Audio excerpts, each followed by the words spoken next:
What's up, everybody? It's the homie Truth Teller, the Street Reporter, and today we gonna touch on a topic that it's kind of a little weird to me because I believe it's things that happen in this case that's a little different, if you ask me, to be 150% honest with you. It's things that happen in this case that kind of confuse me, that lead me to believe that it's a little bit more that we don't know about this. The killer was never caught either, so that's another thing that threw me off, especially when I found out that this guy ended up losing his life in his own neighborhood. That was one of the things that sent off an alarm. So a lot of people are always asking me about Chief Keef. For some reason, they think I know about Chief Keef's life. I guess they know that I'm a street reporter. I'm kind of like a drill historian. I've been documenting the culture for a while because I feel like this time period is a period a lot of people gonna look back on in the future, because a lot of people done lost their lives. Now, I'm not saying it was the drill music that did it, but this shit played a part in it because it sent like crazy signals to people's head for some strange reason.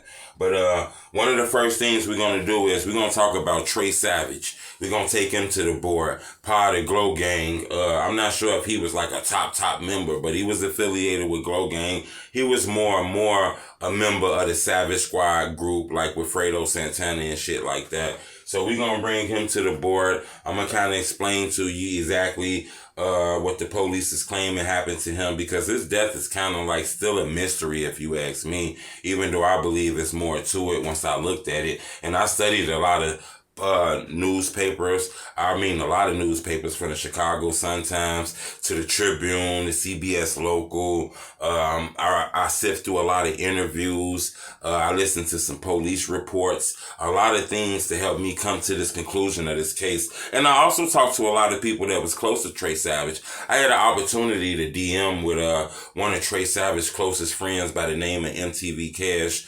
We conversated a few times. We were supposed to set up an interview date, but we was never able to do that. But Trey Savage, if I'm not mistaken, was a BD, okay? Once again, it seemed like a lot of those guys ended up losing their lives for some strange reason, but I believe he was a BD. He was a close affiliate of like Glow Gang and like Savage Squad, which was like Fredo Santana and Chief Keef. Those were his close homies. Now, by saying that, in my opinion, this might sound crazy, but in my opinion, Glow Gang are like the ultimate ops. You know, they made it big first. They started to really dissing first, if you really want to think about it. Maybe they wasn't the first people to do it, but they was the first people to kind of do it on that scale of being that big and shit. So, you know, people call these like king ops. You know, Chief Keef is targeted, and he's been targeted for a long time. So right off the bat, I knew that Trey Savage was affiliated with people who was targeted. I realized that he was a member of a gang that was targeted. Another thing was he was affiliated with like Front Street. He was affiliated with people like in 600. He was affiliated with people in Old Block. And I also think he was affiliated with people like from Brain Dead too. That's another set out there. So he was affiliated with a lot of the BDs. I recall a little while ago on the internet, he actually got into an internet beef with E-Day. I thought that was crazy because E-Day is part of the movement he's a part of, but I think they end up fixing that. So that was one thing that let me know that this guy speaks his mind. He wasn't afraid of anything. So he had a reputation, I'm not going to lie, of being an instigator. Okay, that's what I heard from people on the streets. He had a reputation of being an instigator. That's all I really had of him, you know. And besides the fact that he was a rapper, and he did have songs out, you know, songs dissing other rappers, and he had songs with like Keith and Fredo Santana and all kind of shit like that. So this guy was a part of the movement. He was well known in the city, and he had his own little crew that was starting to buzz and shit like that. If I'm not mistaken, he even stumped people like Kuglo, you know, who eventually started fucking with Chief Keef, but kind of got in a beef because one of the members ended up doing some shit to Flash, which is like one of Chief Keef's closest friends and shit like that. If I'm not mistaken, I believe, I'm not 199% sure, but I believe Trey Savage was 26 years old, okay?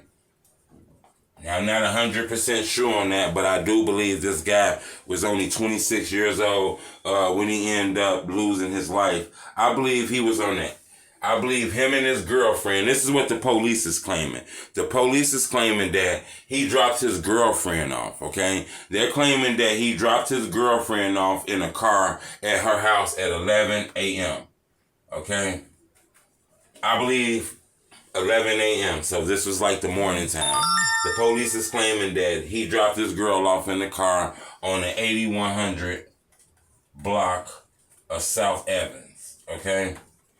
Now, they say while he was dropping her off on the 8100 South block of Evans, you know, she's getting out the car, getting ready to go. You know, Trey Savage sitting in the car, getting ready to wish his girl off. And next thing you know, black, black, black, black, black, black, black, black, black, black, black, black, black, black, black, and the car skied off. Okay? They shoot the whole car up, all right?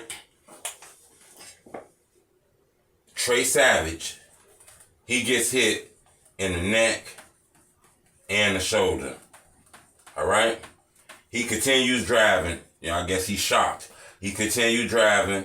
He crashed into 3 cars. Okay? Boom, boom, boom. He crashed into 3 cars and then it finally stops. His girl rushes to the car. I guess it's a group of people out there.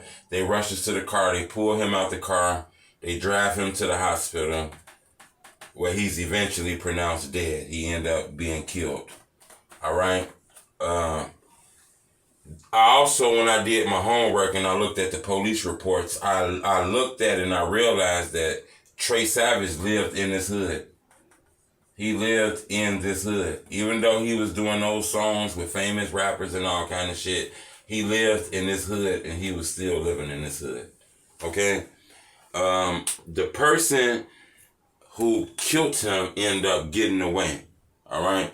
The killer was never caught. The person ended up getting away. When I looked at this, right, it's a few things that kind of fucked me up. Now, I want y'all to ride with me, okay?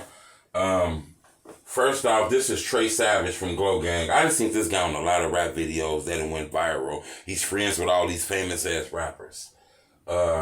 He was a big BD. He was known as a BD. He had a reputation of being an instigator. His friends were people like Keith and Fredo Santana, big ops.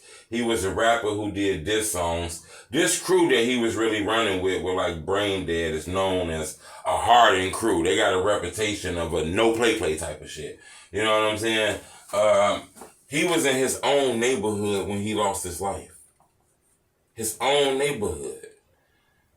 Soon he dropped his girl off. Gunmen slid on him. I believe the witnesses said it was a white SUV that did it. They said it was a white SUV who slid, shot him, killed him, and got on.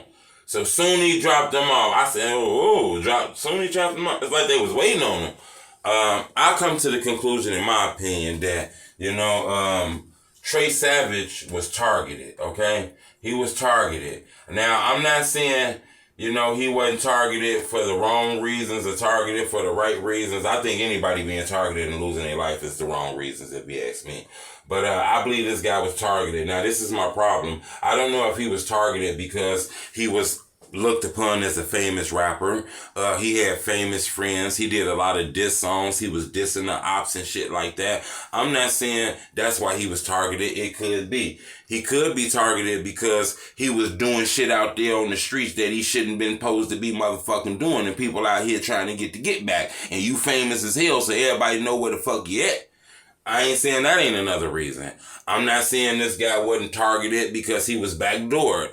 I don't know exactly why he was targeted, but in my opinion, this guy was targeted and he was assassinated, okay? He was assassinated. He was targeted. Somebody got the drop on him. And I don't know how they got the drop. Me personally, I think that he was famous and he still lived in that neighborhood which kind of alarmed me. You know, once you start amassing millions of views and millions of followers and everybody in the world know you, there's no way you can still live in those neighborhoods. Poverty ain't about what you got. Poverty ain't about if your gym shoes say Nike or your gym shoes say Payless. Poverty ain't about if your outfit say V-Lone or your shit say Levi. Poverty is by your zip code. So if your motherfucking ass live right by where the fuck I live at, then motherfucker your ass out here like me. You feel what I'm saying? And in no way that you on all these videos and all that fame, you should still be in the hood. Now, I'm not saying that's what happened to him. And I'm not saying that was the wrong thing for him. I'm just saying some people kind of confuse YouTube popularity with a big time successful financial gain. And it ain't the same thing. You just get the clout. You gonna fuck around, lose your life going to that corner store getting the chips with the cheese and the meat because people think you rich and think you famous. So I think that could be a reason. I don't really know. I don't want to make up no lies. I don't want to fake anything out. But if you ask me, I think the main reason why this guy ended up losing his life, I think he was targeted. And I'm not going to lie, I think he was targeted because of something and some street shit. So I think all of it at the end of the day, I do believe all of it is gang related, okay? Now, I know you probably wanted a fancy story tale, wanted something different, because I do see the comments and they say, man, all these people dying over gang, everything the same conclusion. And that's what makes it sad, you know? That's what makes things weird and makes it so strong and hard body out here in Chicago, because that shit really like that. They really like that. You know, the street really like that. And if you ain't like that, you got to simulate and fake like that so you can go outside. You want to go outside, right? Your ass won't go outside and go play, right? Then you better act like you tough, boy. Subscribe to my YouTube channel. It's the homie Truth Teller, the Street Reporter. Bleh, bleh.